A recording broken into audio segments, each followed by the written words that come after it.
Malusi fuolo fion fono, malusi ni tau le. Talofa tu le malusi tatu no penan fa longo me tatu ala leu. Ni tau malusi. Malo fa Talofa to radio. Fa su fono. Ia. Ni tau matsango fie ia. Vai foi o sulotino ia. Lo anga le la vale tua. Tai mai loto sai fua ia masomato wola ni tau. Ia fa felo ia tu foi le sila mai mo mai pa ia man mamalo se tata watu no. Lo fa pe na ma wa mai le polo kalame ia iso se tafa le ne ke lope.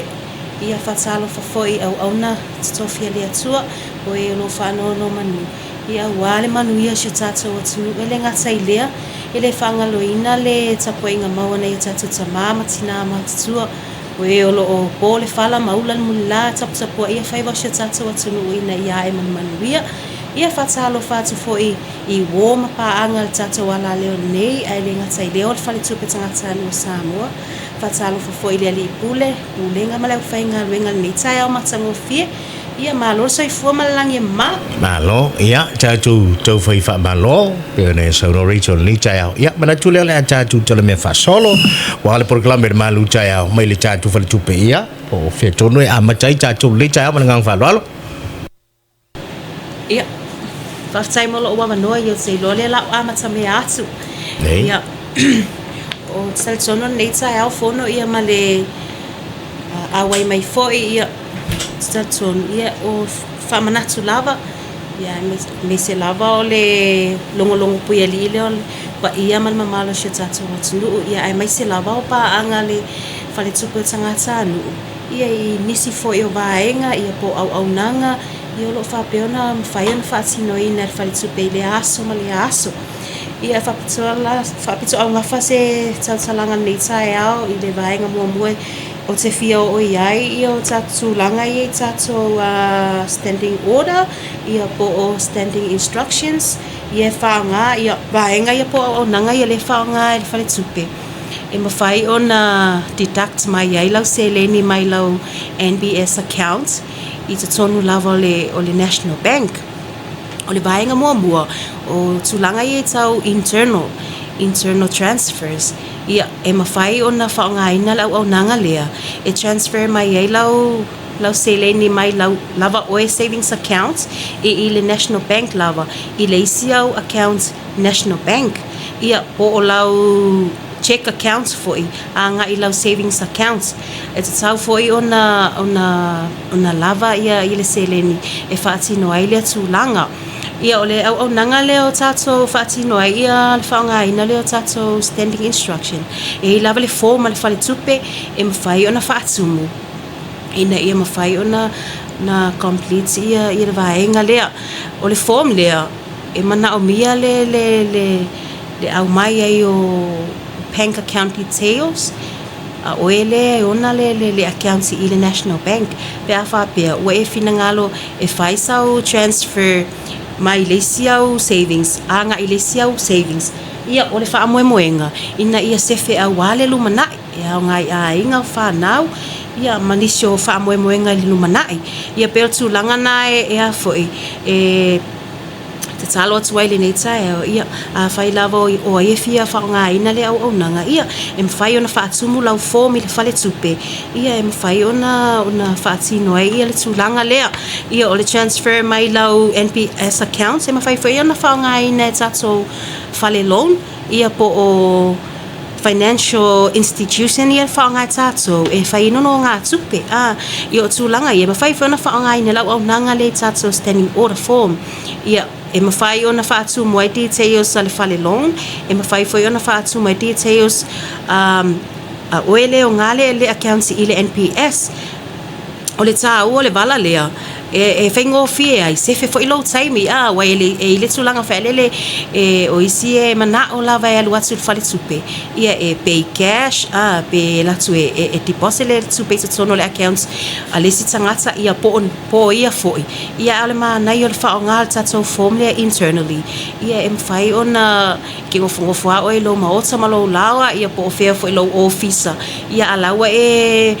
ala wa make sure o la wa le o mana load la form le ia e fiki o ko meke nga deduct la payment ia po la transfer for i le isi accounts ia paule le famanatu le isi vaenga e se ta wa i ole aso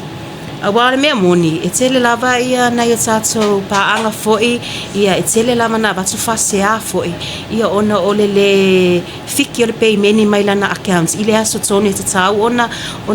alu ese mai ele seleni ia ai su e ane ia o peo vaenga na o fa peo ona le mafai ai ona alu ese seleni mai le accounts ole se ole aso o fa peo ona fa atumo tilungo ole tato form ole system ole National Bank it's a tau on a date lau order ia po lau transfer order ile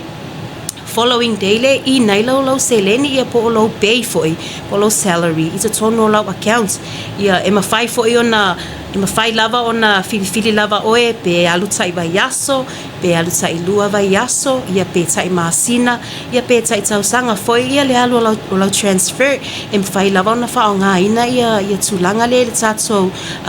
standing order ia internally ole vaenga le no tatano atuai ia o tonu lava ole fale tupe ia le mu mai le seleni mai le si accounts ana ile si accounts ia fa pena foi fale lono lo fa pe ona ia lato accounts po te nga tupe ole tato fale tupe ia pe so atu na ile nei tai au fono malo sa no ia le watu le usia mefi tai lo fono mo over no ia te lo le a tato a mata tu le ia wa umele su ia tato new account ia le tato savings ordinary por save all le tai au ia te lo ole la famo mo tato requirements ia me mana o mia ile savings ordinary po le te nga tu pe mo tanta fenga luenga e fatatau la tanta fenga luenga ia ole e luo ID ia mal confirmation ni tama ile falfenga luenga po le employer ia le fatata ingo ID se mana o mia ia ole nupi fa ID palota le passport license auta vale lo pe fa now ia utilo o ID singa o lo pe na valid ile time nei ia afa pe na te emere passe te alu lo aso mo mo nei lo falfenga luenga ia mana ia la tulo fa lo pule mai so confirmation ia ngai su tula ia fa so account ile National Bank le nita ia te lo fo in o le situ langa I savings ordinary te lo na mato mai mo mobile I fa lo atule tulanga o le e mafai fona fa ia savings ordinary ta mai tie e su fitu tau sanga ile atos fu mal valu ai ele ai la se kade maua man tu foi fono ole kade to amatal sur val tau sanga ia fa pelo e fenga luenga ale su fitu tau sanga ilalo ia mafainga mai confirmation neta mai le falfainga luenga o lo nupi fa ia malo pe fa now pe specifica me mana o mia mo mai tia underage ia alo fainga luenga I faile le account sa wili le pay ia ole savings ordinary e luata lalo na monthly fee pole file imasina ta itasi e lima su sene pe fa nga ina le card e ta lai fa fol masini e lima ta la pe a cash lungo le counter withdraw e ma fai fo le Mastercard e ma fai finga link ile internet banking e tato savings ordinary ia e tele la vata ngata pe na ona su to tona fal tu pe e o se fa manatu fo neta o fa mol mole e mana o mia la vale tu star sanga pole confirmation neta mat fa finga wenga to ma fa na fa so accounts pa fa pe o so account fa lo pay po lo salary e o te lo le sita to account e pe o le te mini lo to nga solo tamiti ile ya ewa onga mesela vata mito to university ya matato tertiary schools ya if it's a miti le wo mai malato tu si mai olea onga pese confirmation for ngalo la to scholarship people la to sponsorships le mo nei Samoa ya mana e futu langa na e mai le tu si mai olea onga e confirm mai le sponsorship le mo ya ol idea onga ya malo idea onga langa le valid ia malo pe pa fa na ulo e tolu ia fa ia tato documents mana omia tatala ilo la ia lo account ole treasury account ia ole stu langa ma fai le card le accounts le le se fee o le withdraw le se monthly fee le se fee luma le il tato ATM le tato treasury accounts te lo le pauno se le nei tau se te fa mulu tu tato account Nele. Yeah, Rachel. Yeah, no te fa popo lava fono i le sanoanga foi tongane ya mefi ia e sa le lava e mana ia lava le open of our account o the National Bank ia fa pe foi le fa potato ile vai tau fono tanga nisio e kalesia ia fa yo e maua meni polo kalame fa fonga mai foi ia le lava le su ane se la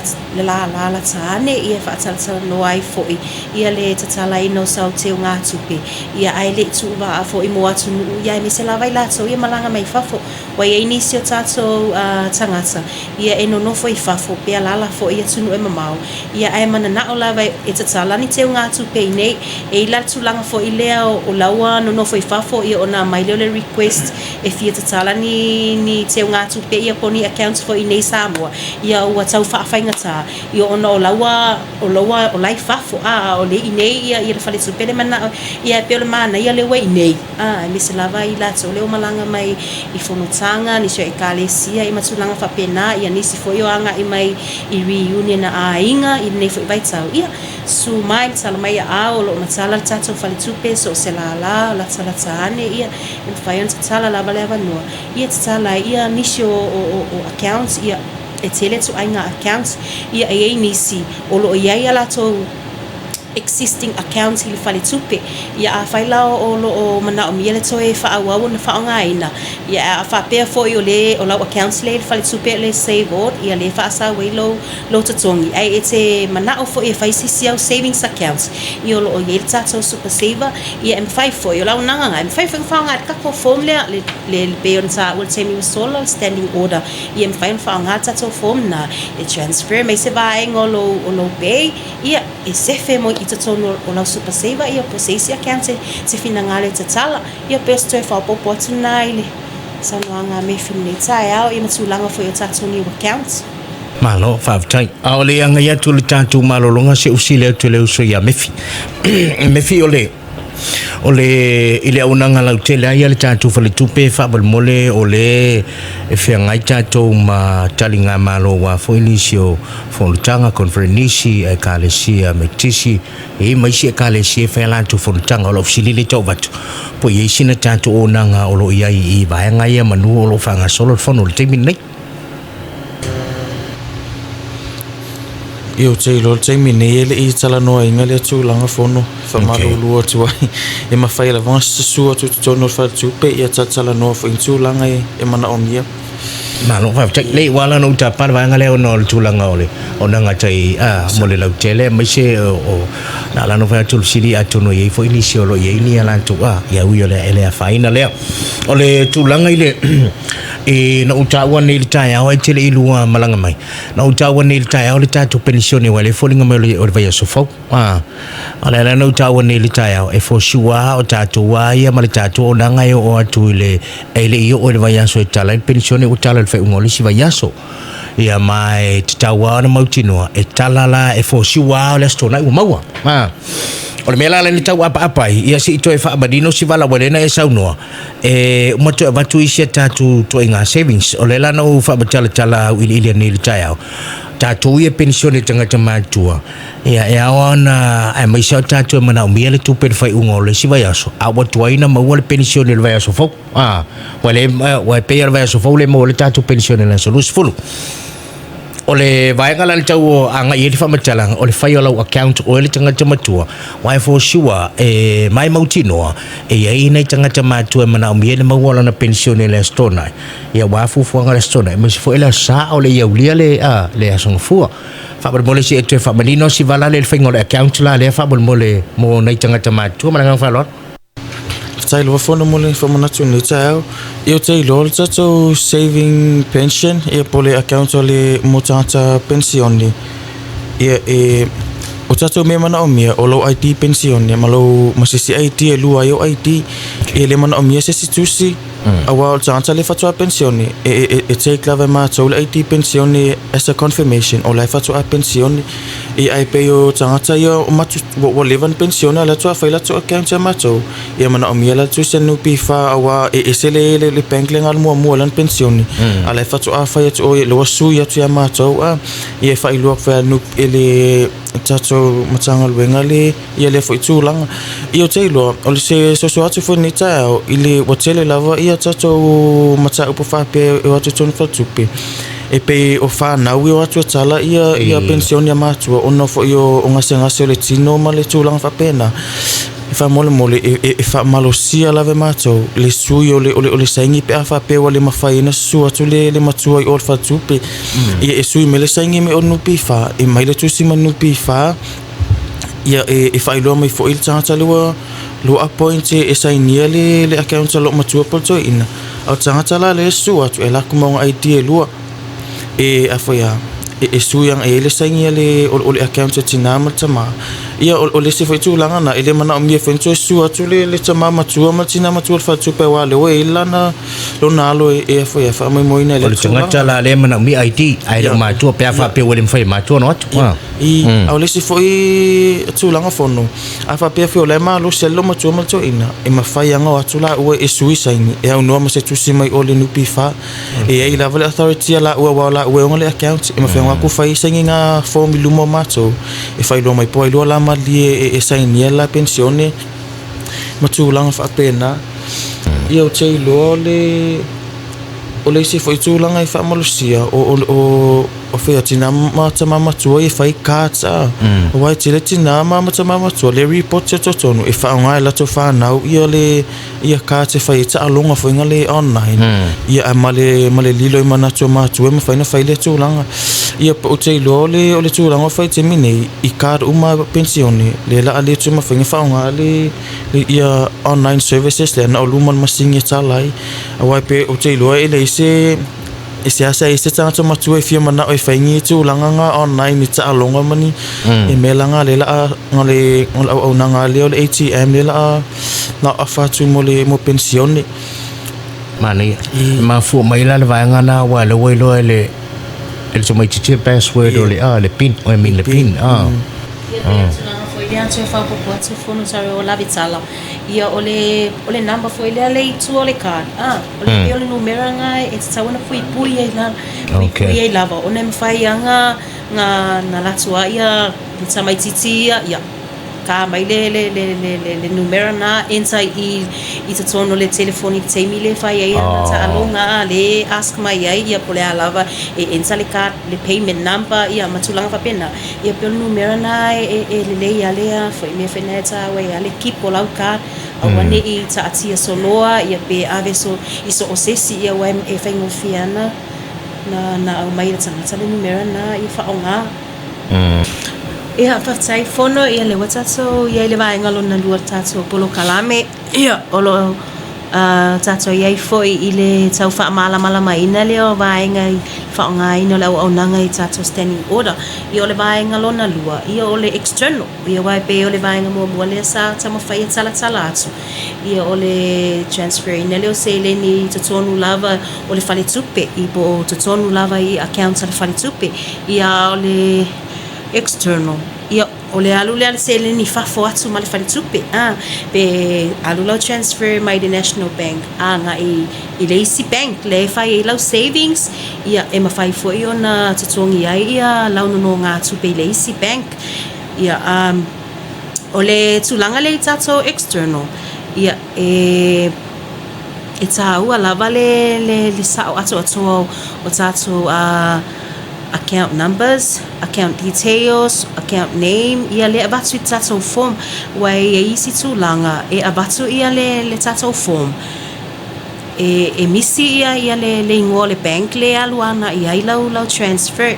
e fa atu mu atu na le account number. ia mai tau la tato ia ele se tasi mai tau uma ia ni account number isi fale tupe ia be masani fo i account number ale si fale tupe ia pel tau na famanatu fo ina pro kalame ni taiao a fai lavo ia ai me se lava ia tato fale loans ia po financial institution ia fai lona nai tangata ia tau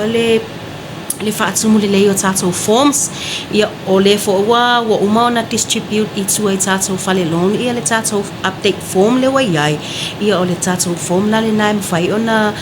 faaonga mai e faatumu mai ai ia account details ale clients ia e mafai ona faatino e mato le loading ia e pesi lungo o information ia mai lungo tato form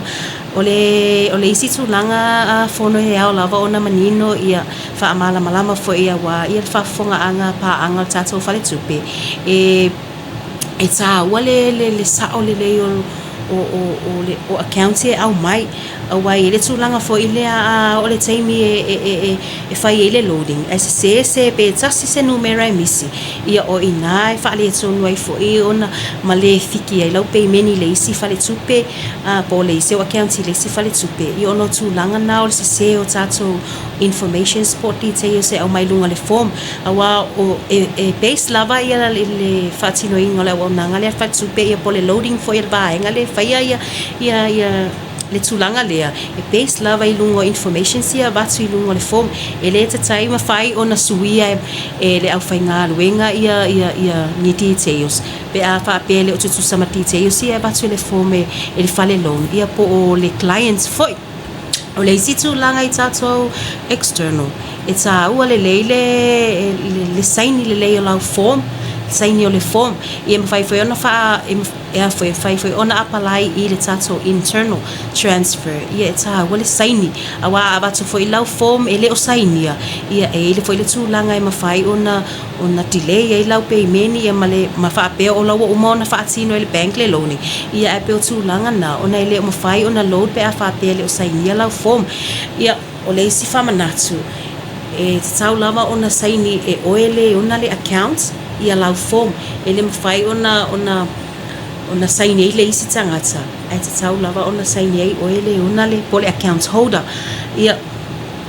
o le isi tulanga i tato standing order lava ia e mawhai foi ona faatino ina i le internal ma le external ia e follow lava foi le au whainga luenga i account mandates ia po o ia ingole accounts pe any two pe either one pe both to sign ia e tau lava foi ona faatino luno tato form nei e ta wale sa ole aso wai ole aso le isi vaenga ta wai le tau ona sa ole le wai pole ale tele o tato form se faatumu matulanga fa pe na sa o ia le amount o account name and account number ai ale sa ole aso ia ele mafai foi ona alu esela se le ni mai lau accounts ia tau o mele talo to le polo klami ni tai au fa amole mole ia fai lau fa fonga mai ma wa mai foi le nei fa tsanwanga nei tai o tato fa le long ia mapa anga uma fa le tupe ia make sure to siaki lo waso po sa ole system atato e te tau ona dates lau order le the following day afa pea fa tita inga afa peo o lo pay o le sau le aso pay el malo wai usually ya tato we pay el malo e credit le pay le solua ia e te tau lo ona abatu lau form ia e date ya hanga ile solulu ona ole process e longa lava mai ai ona run le tato end of day e fa to ama 5 foi ona ifeki ia le aso le so ai ia pe ole so atu na to e famana atu tulanga le ai tato standing order ia internal ia male external foi fatai fono malo sao no tai le fa manino le vaenga ene sano ile tato internal transfer ifa pena fula tato external lena fa tama ya tuni ia mayo yo le vaenga i le sa tong fa tu fini rito e fa talatu ia ai la foto ia me fi pe ini si vaenga o toi le pitolau ia fa fatai la fono ia tele i watu le si tato i tu ainga account ia manulo mantua e tato afa ia tato tangata ia fio tatala ia account si orfal tupe au le lato tupe maua pole sosa fund o le fai maumanga au te loa le tele la vo tangata atu fai tupe e claim atu au le fai o manga la tupe le maua mai e whawhanga la tu account ia mo sila fia tatu atu nuu e le wha ape umalong tatala lau account ia na tatala ia la ia albol e fai review o fai tupe po o sa o matonu ia o fai matalanga le mai e tatala i lau teo ngā tupe e pei lau le uso po le tua fine me se fo i o le tamao lo uso ni teo tatore fai ma le malta amu ia o te lolo o whafonga manita au ia loe i requirements o le o tuainga accounts ia o savings ia o imana o mia lava idea lua ia male tato tusila lea mai le e pule nuu po le tusi mal whawhianga inga so wa whaitu langa ia mai yo ma ia moni ia whamatalanga leo mai tanga tatu o mai amato ia o le lawa tu ina tu requirements o le tusi mal pone no po le tusi mal whawhianga inga e support ai o lo sunga le whailo tonga ka pisi o lo whailo pa povi ia matu se tu lo matu langa fa pena ia o le sosuani final fa tu pote lo se requirement se le na tu langa o tu se pole no uma le tu se whawhianga o te lo whengo fia lava pe afa pe o ele te mana o lava e se whelau se leni i le whaitupe o te lo e se whai whatoanga e afuia e tasi le vai aso ai ko se leni linga te wow pelo tu langa na i review o le matu whaitupe e tau le tonu ina fo ia tu ainga i tu langa whapena e tau lava ona ia la mana o mi lo tu si al fe au fa fe ringa mal pole no se kau verify e tu langa fa pe ia o le se tatu account ia o le super save o te lo fo uma fo ina atala no te fo i si aso o sola ia o tatu super save account ia e mo ila to le la tu i le file super la to pay ia e ma file lava na ona file si account o lo super save na fa ngale le au nanga pena sa no to Rachel e ma file lava fit ki le pay con le account le pay o come ke lava ki pe mai limas follow por los follow avia e con le super save ia o requirements la super save man tu foi o lo ia ma to la account e pa lava le mete suot ma o no idea lua e mana o mio idea lua awa e ni te ua levanta tala la accounts le lo pay o expire IDs e mana e finga lo suat mo idea lua e file o account super save ia ma to update ai lo malo accounts le sa lo pay ia o le situ langa le super save fo ia ngai i inga tai to atasi pe fia tala ni account ni inga ia o e kale sia o lo fia fine savings ia po o matata ta ita se tone kalesia pe o le fata ta inga au fai pese o maftanga tina maftanga tama au talavou ia o te lol au nanga le au nama uto o wai le mana o mia le tele o le tala ino tupe tele la vole o le tupe teu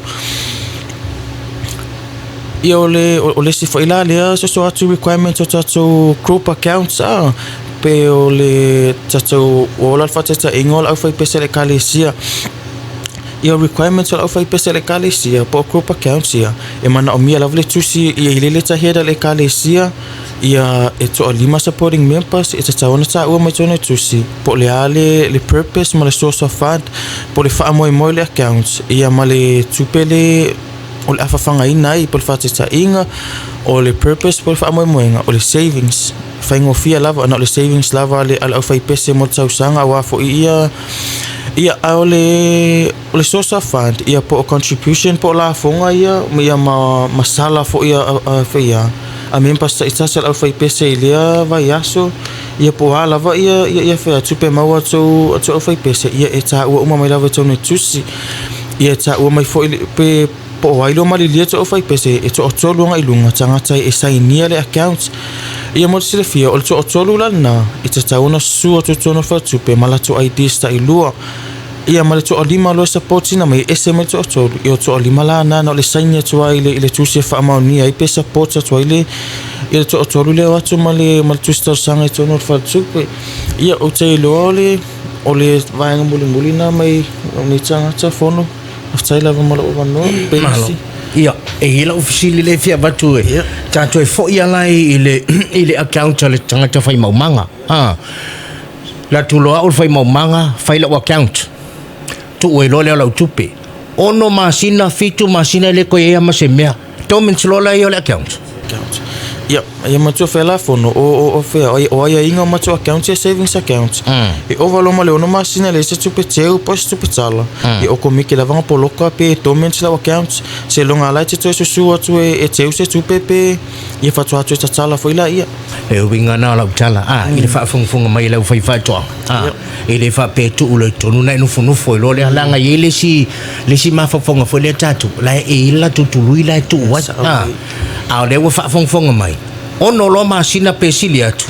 Poloka lo male account. Pe afe ala utu pe le tonu. Poloka se longa wa itu el watula. Ono le tilo le mana le isu le tia mai. Ono le tilo foi le ala foi le na le te sau noi mana umi le tusi ma le pule nu. Po le fai feau. E mau tino ayo le fai lau papu wa amalau a batula ia pe fai lau mau manga. La tele tonu e sao fai feau sao si tama le fai la na mau manga. So pe valus futa la ala utu pe vatu le va yaso ia pe va lo va yaso ia vatu le stupe nai lo le melia. Piki tu pe vatu te metas. Umai ale ono masina le. Tapuni lo male account o le tawala na le no sili ia mala mai tatu le fai fa toanga ile vala le ile va pe tasial tupe ave tunai no foi lola ia le tawana fanga la tupe pe isla ilungol mele na ave le sanga pe va pe o le tanga fai fa toanga tali liu mai lola ile super saver e pule a te ita wale mana ira ngale tsau no ye ava pe au na tulo pe tonu e fai ana fai la super saver ki pe sela usfuta la ai te tau pena watu ne IT se lua. Valid IT. So, o le card la Mastercard la le iai. E toi mo se Mastercard mo le super saver le au ni account le pele. Ia o tira fono e foi e to fulava le account mal cara a fa pe e fai lo super saver. Mo foi le seu card e lunga lava lo sunga pe mana e to fa apala ese card lo super saver pele ai.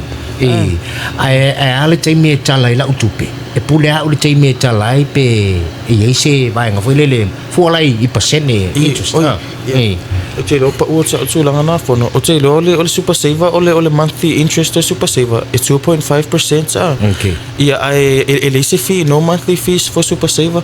o te lo a fa pe tala lo se le ni le masina o te lo ele mau a tolo 2.5%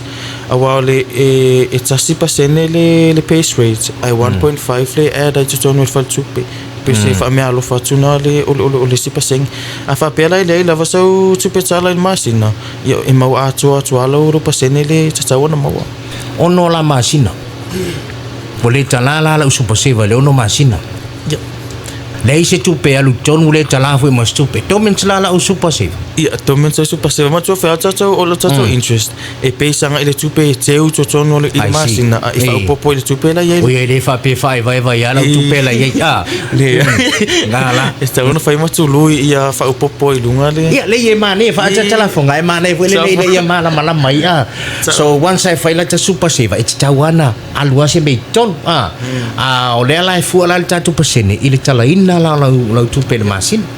so umai ale ono masina lai tuluia ia le telefo na siata apa sene mau uyo le pa tai me silile wa tali nei silin tu ina tu ia mo malam la maanga la vol tatu tulu au le wo mal tatu tim e la foti a recho e to lunga tatu la me ma sisi va nga to recho ia fa tai fono ia na le to fono fa pi lava I tulanga I tatu accounts ia o te lo se tatu fa manatu ia wa te tali tonu lava na ia tatu paanga ia le o malama lava inisio tulanga fatino ino o le faonga ino tatu accounts ia le si tulanga le pe ona tatu ile vai taimi o le pasene ia inisio wa mai tau wina wa faonga 5 to life fa now e fa asau te tonu le pasene o le famanatu ia male tu alalo atu fo ia tatu kola minita ia o fa mole ele ma fai ona faonga ina ia le accounts lo walo ia ko sa mai tia onga e fa asau te tonu lau pasene a fa pe ala vai te fina ngalo e fa asau lau pasene e te tau lava na tatala sau oi lava accounts e fa asau te tonu lau pasene ia mal tu langa la na ele na au fa fatu anga fo yo lo tu per tu langa le torment e o lava ia la to le fa asau pasene tonu o accounts al fal tupe ia o la mai tau ina tu langa le o le torment accounts ona la mafua anga e o le sa pe sa tatala le accounts o le purpose o le savings e sau e deposit ai ana sele ni mau ia ai muli ane ia o mai tauina e pe ona nupi fa lava le o fanga mai ai pe ona o le pasene lava le purpose le o mai tauina pe o tu langa na e alai ona torments accounts ia me se lava ia pa anga fatu pe lo fa saula tu pasene ia o famanatu na ia male tu ona no fena por klame nei tai au fa mole ia fa pe lava i sau accounts le fatu pe ia make sure suatu te usau se leni ia nga fa se femo ainga fa nau ia me se o me fai le tunu ia tatono le foa o le si ui o le polo kalame ia e avea le nei lao matsango fie ia e fai ia umasui o i ma ua nei ia o le leo lava leo le ali pulenga ma le fai ngaruenga le fale tupe o tangatani o Samoa ia e momoli faftai telefono i lau so fafo i o lo tu mai le foe le nei tae ao ia wale le nei polo kalame fai pea ia solua taitasi ia e fale wina ai foi ia nisio au nanga ia e meiseo nisio fainga faabae ma ngaluenga faatino foi e fale tupe ia wa lava ia le nofo silafia ia ma le longo pui ali lava pe o le mamalu pa anga fale tupe ina ia nofo silafia foi mamala malama ngaluenga lo fa pe ona faatino fale tupe le aso ma le aso ia atonu foi e nisi teimi e susu atu masi atu ile tato fale tupe ia maletelo tato lala ia alaua wa malama foi ia inisho tulanga e pe ona yele nei polo kalame ia solua taitasi ia lea mele momoli el faftai tele faftai foi Samoa i lau tapua inga ma lau sila mai mua mai ia fai lava wa yeise leo wasala ia malu ave fale o to finangalo ia ma ngalo ilo ma ua vai ma fatau va ma tatono o to lava le matua faitama ia e matua ti nase vai ma fatau va o ma ua nei ia e anga le leile atua fa manuia fufuanga ma lava single nei aso ia so i fua mai manuia malo so no ole na ua fa fonga le cha cho